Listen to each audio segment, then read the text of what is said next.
Welcome back to Coffee and Conversation. And as you may have noticed, I've sort of pulled the camera back, not physically, but digitally, because I wanted to show you another interesting way to wear a scarf like this. First of all, this is a simple 4-in-hand knot. We've talked about this before. It's usually the first knot. Oh dear. I was hoping I'd get away with this. Nope. It's usually the first knot that a young boy learns to tie when they're tying a tie. Very, very simple. And this tends to do well with collared shirts. Now, keep in mind, I can move this knot up. Let's see if I can do that for you. Yeah.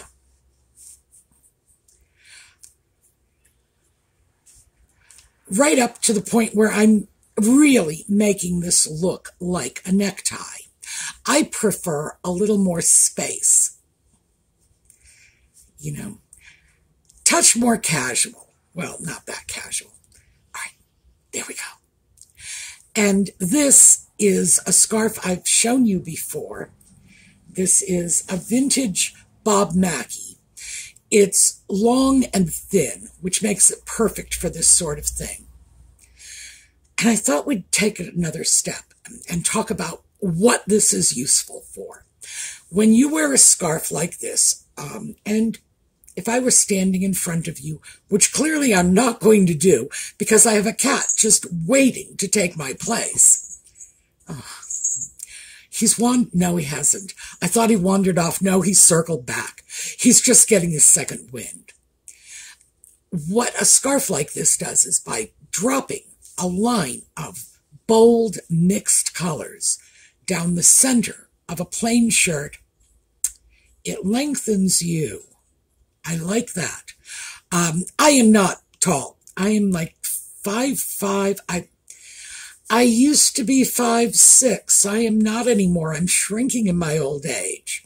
So it lengthens you. It makes you look taller and thinner. These are good things. What I prefer, just to be perfectly candid. Let me see if I can do this without making a huge mess of this. What I prefer is something like this, which is two nice lines going down the middle, even taller, even thinner. Yeah, my kind of thing. Also, it's a lot more casual, which tends to suit my style better. But a scarf that is tied in a masculine style, very much like a necktie, is going to be a very interesting sort of surprise look, especially if you are a woman who tends to dress in a more feminine way. Someone like me wearing a necktie is not going to surprise anybody. The only thing that's going to surprise them is that I haven't done it before. But if you have a very feminine look and you wear a tailored shirt with a scarf tied as a necktie, nice, interesting counterpoint. And it can offset the frilliness of maybe a long flowing skirt. Or if you have a rather feminine personality and you'd like to have a little more power in a certain situation, who knows what. But if you want to come off as a little more powerful, if you want to command a little more respect, very simple way to do it. Just take your scarf, tie it up like a man's tie, and even if people are not aware of it, they will subconsciously associate that look with men. They associate men with power. You get the power association. And by the way, I'm not just making this stuff out of whole cloth. There have been so many studies done about this sort of thing. What was his name? Thomas Malloy? No, John Malloy.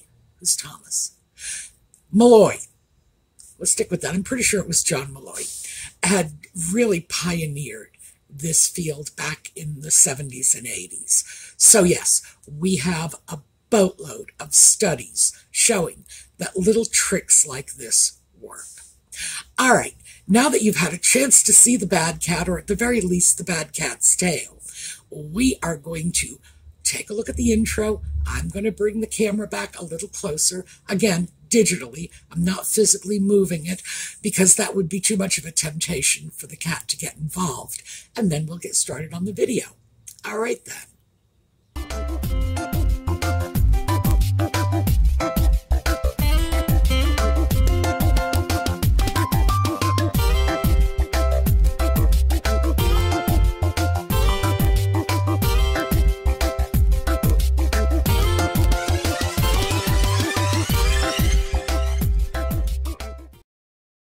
So, back again. I thought before we got into things, I would show you how to tie that 4-in-hand knot. It's so easy. As I say, this is the first knot kids learn when they are tying a tie. So, 2 ends. Cross them over. This is the end from behind. I'm going to flip that over the top. Stick my finger up in here. Because I use my finger to grab this, just continue to bring it around the back and then through that little loop I made. So easy. That one, I was very young when I learned to tie that knot because I had brothers. My brothers subsequently had to learn to tie that knot when they went into the service and had to tie their own ties for the first time in their pathetic lives because I always did it for them. So I can do men's tie knots very easily, but usually not on myself. Most of the time I will just take the tie, drop it over a doorknob or something like that, and then tie the knot and then drop it over my head because it's very hard for me to reorient. But that is, in fact, how simple it is, even for me. And I've already told you, it's hard for me to do it from this particular orientation. But I thought we'd have some fun with that. I have coffee. This, by the way, is sort of the topic of the video. This is not real coffee. This is fake instant coffee. It's hot, it's tasty. I can pretend it's coffee. But it comes from one of those little K-cup pods, the Keurig coffee. That's not coffee. I don't know what that is. It's like instant coffee. It's not real coffee. When I have real coffee, it doesn't take much more time than this one does. I just heat up the water in my beloved new kettle. I used to have to do it on the stovetop or the microwave, but now I just push a button. We're good to go. And I actually make a pot of coffee. I recently got a larger pot. I use a French press.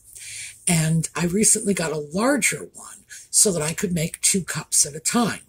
Because even though I love my coffee, I am not one of those people who won't drink reheated coffee.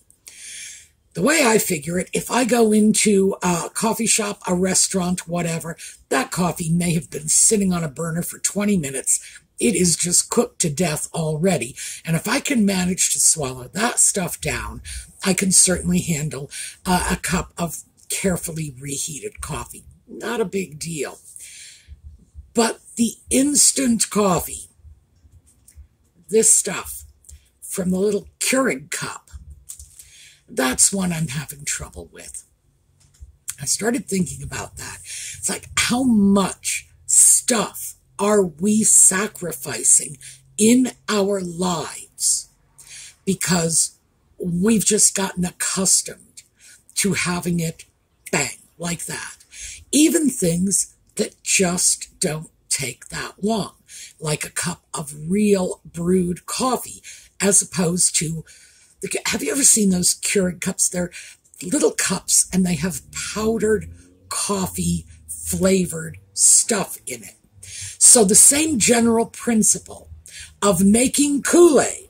You know, you throw a bunch of water in a pitcher, you throw in a little packet of flavoring and coloring, and voila, Kool-Aid. That's what we're drinking and pretending that it's coffee. Now, I think for tea drinkers, and because most tea drinkers these days use tea bags, it's very much the same thing. Except try to picture the tea without letting it steep properly. Throw the bag in, pour the water in, shake it up, and start drinking. You see the difference. There's a huge difference between letting the tea, infuse the water and just pour and drink. But it's not just about the coffee. The coffee is just sort of symbolic. It was the thing that's just sort of jump-started the thought process. It's everything. It's like, why is it that when somebody says soup, our first thought is open a can of Campbell's, throw it in the microwave, and 3 minutes later, probably only 2 minutes, 2 minutes later, we've got soup. Now, I understand that not everybody has the day it takes to make soup. That's how long it took my grandmother to make soup. It was an all-day adventure. Maybe we don't have the sort of luxury time to do that, but we do have options that don't involve a can of Campbell's. We have options that are, an example, there's a product called Soup Starter or Stew Starter, something like that. I haven't seen it in years. I don't even know if it's still on the market. It was a container of all of the solid ingredients of the soup, along with flavoring packets, and you threw it into your own boiling water. And yes, it took longer because you had to wait until these dry, dehydrated ingredients were reconstituted in the hot water. But it was so much better than canned soup. Yes, it wasn't my grandmother's soup, but still, definitely a step up. And was it worth the 10 or 15 minutes that it took to boil up that water and stir in the ingredients? Sure. And there are just so many things like this. I tend to focus on things like food because although there was a time when I used to cook, now that it's just Audie and me, and Audie is a very picky eater, as you know. He doesn't like people food. I don't think he likes cat food very much. He wouldn't be satisfied with dinner unless I was willing to go out and kill a fresh mouse for him, throw that in his dish and say, here you go. He'd probably take that as an act of love. But I just don't cook that much anymore. I'm just not that interested in it. But there are so many other things in our daily lives that we are sacrificing the quality of our life in order to save time and effort. One of the things I won't sacrifice is I iron my bed sheets. I will not sacrifice the comfort of my bed sheets because I spend a third of my life in bed. Cat spends even more of his time in that bed. But I spend a third of my life in that bed. We all do. It's 8 hours a day. That's a third of our day. And is it worth it to me to press the sheets? Yeah, it is. It's a quality of life issue. And I can't tell you the number of times I have been called weird for doing that. Because these days you can go out and get these perma-press sheets and whatever. They're not real cotton. I also know people who will say, oh, I got a window open and it's getting a little breezy. I say, I want linen sheets. I love linen. This is linen. So is, wait for it, the shirt underneath it. I love linen. Oh gosh, this is linen too. But I don't want to sleep in it. I don't like linen bed sheets. I prefer my soft, pressed cotton, period. So that's something I will go out of my way for. And for me, it has value. Everybody has odd little things. I know people, for example, who mix their own cleaning chemicals. The primary reason most of the people I know who do this will cite is, I have dogs, I have cats, I have grandchildren with allergies, and they come in and they lick everything. And yes, I've seen little kids do that, so I absolutely believe them when they say the grandchildren will just go across and lick the kitchen floor or something. Yeah, kids are crazy. You never know what they're going to put in their mouths or how quickly they will get it in there too. So everybody has their own little triggers. What is it that... Well, let's turn that into a real question, not just a rhetorical question. We've got a comment section. What is it that you won't sacrifice for? What are the things you will do the same way your grandmother did them, or the same way her grandmother did them, even though it's a little more time and a little more effort because you like the results better? Now, I'm looking forward to these answers because when I go through answers to questions that, I don't ask questions like this all the time. Boy, I should.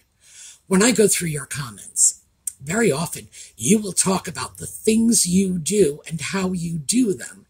And I read this and I think to myself, I need to try that. I need to do it this way because I don't like the results of my current process. Yes, it may be quicker, it may be easier, but it's not really making me happy. The end product doesn't suit me. So, some of the things I will save time on. Okay, I said this is a linen shirt. I like linen shirts because they don't need to be pressed. I know you're thinking to yourself, good Lord, Sue, linen always needs to be pressed. I know. Historically, that was one of the things people would complain about with linen. Linen fell out of fashion because it required so much pressing. I never press my linen clothing, and I have a lot of it. And I do not wander around looking like an unmade bed. Well, maybe I do today. Okay, sometimes I do. Yeah, sometimes absolutely I do. But no, ordinarily I don't wander around looking like an unmade bed. I am not afraid of people coming up to me saying, oh, did we just pull that out of the dryer and throw it on? No. The reason that I can get away with not ironing linen is because it's not going into my dryer. It goes from the washer onto a coat hanger onto the shower rod bar. And by the way, I did get one of those retractable clotheslines for the over the bathtub. I just haven't installed it yet. And I need to do that. It's sitting in the bathroom. The screws are there. I just need to get the job done. Right now, we're still using the shower rod. But yeah, throw it on a coat hanger, wet. Pop that on the shower rod. The wrinkles fall out. It's never going to have that super crisp look that one might expect of a starched cotton dress shirt. But it's not a starched cotton dress shirt, and I don't want it to look like a starched cotton dress shirt. It's a linen shirt. I expect it to have a little bit of, I don't want to say wrinkled, a little bit of life in it. I expect it to have a little sort of movement. I expect that you'll be able to look at it and say, oh, that's linen, and not, oh, I wonder how much starch it took to get that nice crease in it. So that's one of the things that I will not sacrifice the time and effort for. For me, pressing linen clothing is just not worth it. I would just as soon use it as it comes off the hanger after it's dry. So, going back, I know I'm all over the place today. Maybe I've had too much of that instant coffee. It is because so many of you convinced me that I really needed to stop using my clothes dryer so much. And for those of you who think I do not read the comments, oh, I read them. So yes, you made great arguments for getting away from that clothes dryer. And you're right. And this is a whole new argument that I had never even considered. Less ironing. Less ironing is a good thing. Just the words of wisdom. Yes, less is more when it comes to ironing. So I'm perfectly happy with this particular labor-saving sacrifice. Great. But there are so many more that I'm not happy with. There are so many times when I will just wander around in my ordinary life thinking to myself, why am I doing this? Am I doing this simply because somebody somewhere along the line told me it was a good idea to take the expedient course, the one that would save me time? And meanwhile, I'm sacrificing big pieces of the quality of my life. As I say, with the sheets, that is a great example because I didn't always use cotton sheets. I was not always carefully pressing my sheets. I had a period of time, especially when I was working and dealing with the household, when I was using these perma-press sheets, and I didn't like it. I just didn't like sleeping on them. I didn't like the way they looked. I didn't like, mostly I didn't like the way they felt. And I didn't like the way I felt about me when I would look at this and start to feel guilty and think, why am I doing this? Why is it that I took this labor-saving option? Am I just acknowledging that I'm too lazy to do the job right? And when you start to see yourself as a lazy person, your self-image starts to go down the toilet. Quick break for a sip of coffee. But we all have unique lives. All of our lives are a little different. All of our priorities are a little different. So what I want to hear from you is, what are the things that you are still doing the old-fashioned way instead of availing yourself of modern conveniences? And what do you feel you're getting out of it? Because as soon as I started paying close attention to your feedback in terms of how you were getting things done, I started making massive improvements in my own life. And why not? It's the few minutes that I save with these labor-saving options they're inconsequential in the overall scheme of things. And frankly, it's time I would probably be wasting anyway. If you give me an extra 3 minutes, I'm on YouTube watching cat videos. Don't tell Audie I said that was a waste of time. But I am. I'm doing something foolish with my time. It's not as if the extra time I would save by, making instant coffee. And by the way, I'm not even sure that I would save 2 minutes on that. It's not as if I'm going into a laboratory trying to cure cancer with that time. No, that's time that I'm spending on foolishness. Cat videos on YouTube, whatever. But it's not anything that is really significant to me.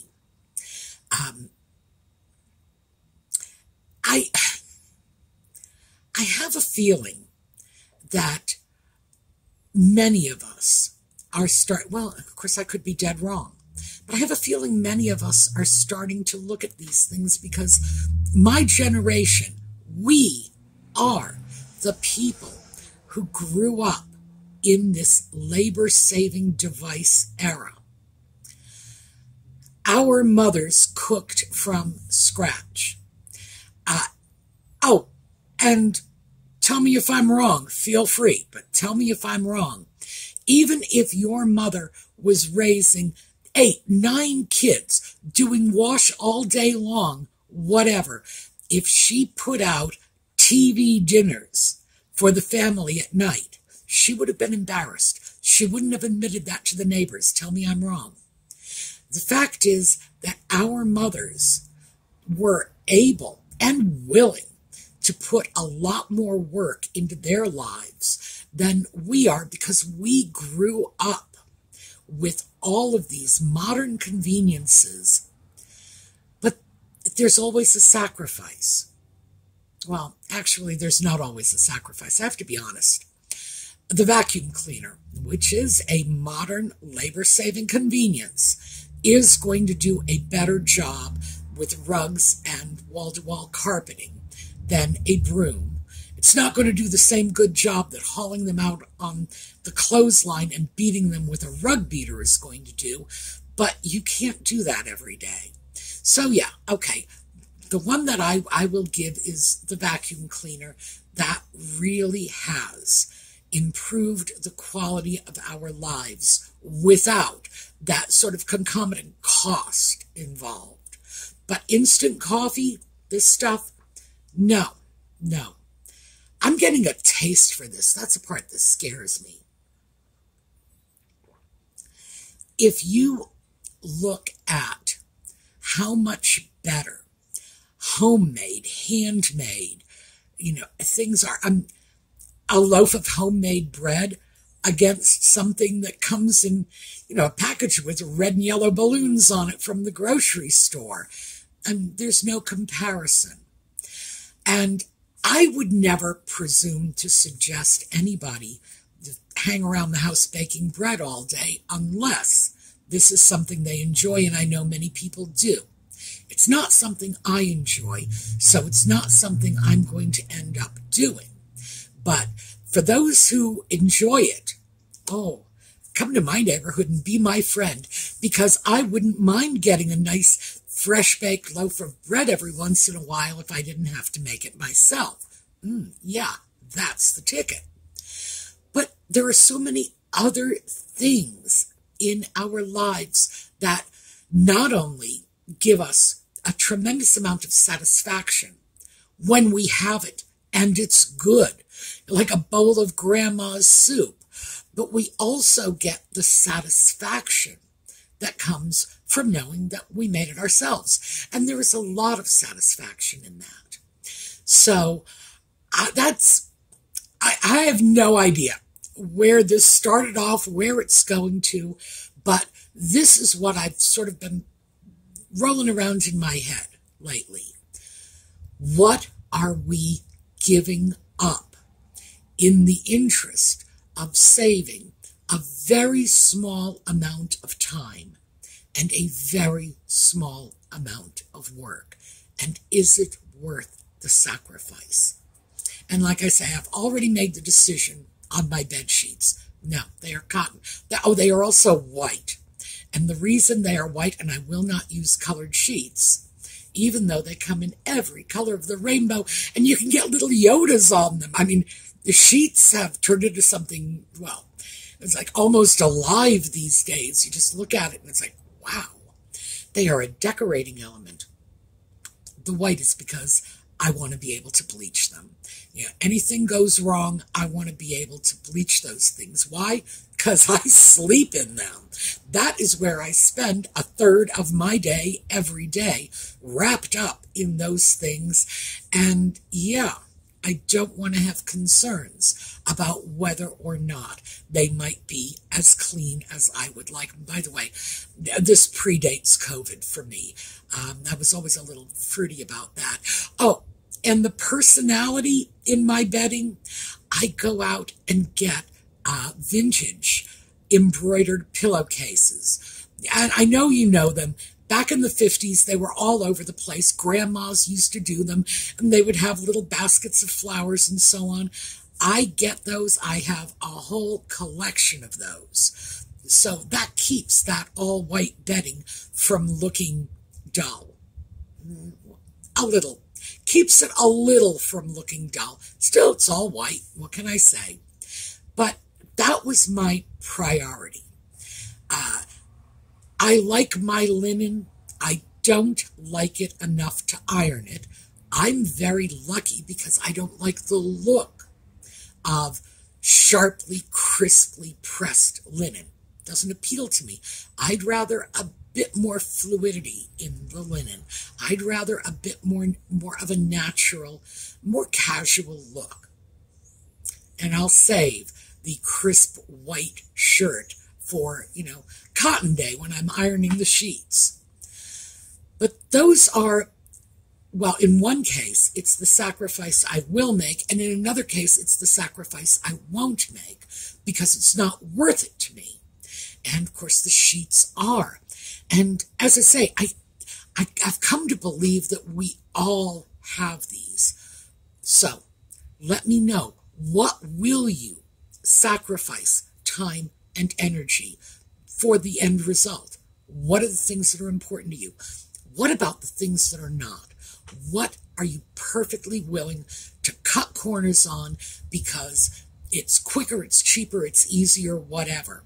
So I'm dying to hear from you because as I look at this, I think to myself, I am more and more resenting these accommodations I've made over the years to quicker, easier, faster, less work. Just let's save ourselves some time. Hey, more cat videos on YouTube, right? But then what are we doing with that time? If you can use the time in truly productive ways, fabulous. But as I said, I don't work in a lab. I am not curing cancer. That is just not what's happening for me. So if I save 2 or 3 minutes, I don't have any wonderful altruistic use to make of that extra time. It's just not a trade-off for me. And all things considered, I start to wonder if maybe as I get a little older, because I'm already old, but I'm not like seriously decrepit yet. If I hit that point, am I actually going to want those 2 or 3 minutes back to do other things with? I don't know. Right now, I'm leaning in exactly the opposite direction. I'm leaning in terms of being willing to sacrifice a little more to improve my perception of the quality of my life right now. And I'm happy with it. I like the way this is moving. And I can't help but think, did I cheat myself in the past? Maybe I should have been doing this, 30, 40 years ago. Maybe this should have been a priority to me. Now, to be fair, 40 years ago we were in the 1980s. It wasn't quite as bad as the 1960s when new, modern labor saving was all the rage, and you were downright eccentric if you didn't buy into that. But even in the 80s, they were still pushing this newer, better, faster. And yeah, it's newer, it's faster, but I'm not so sure it's better. So that's what I am throwing out to you today. I am looking at this. I'm not even sure how I'm going to label this video. What is this generically? What is the topic here? And I don't know. I'm going to have to give that some thought. We're going to see how well that vocabulary of mine works, because it's something that has occurred to me, as I say, and I don't think I can be the only one looking at society saying, yes, you're giving me faster and easier, but what are you taking away from me in exchange for all this fast, easy? Is it worth it? Is it worth it to get a lesser product, even if it comes to you more quickly and more easily. So I am going to throw that out to you. We are going to take a look at a slideshow on the way out. My bad boy, oh my gosh.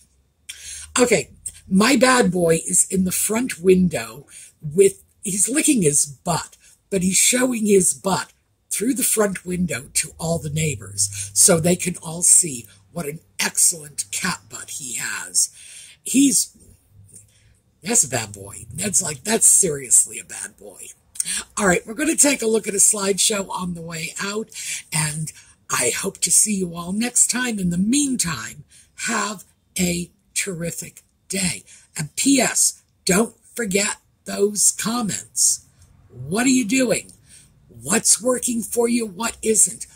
What are the time-saving techniques you have that are just not paying off for you? All right, looking forward to hearing from you.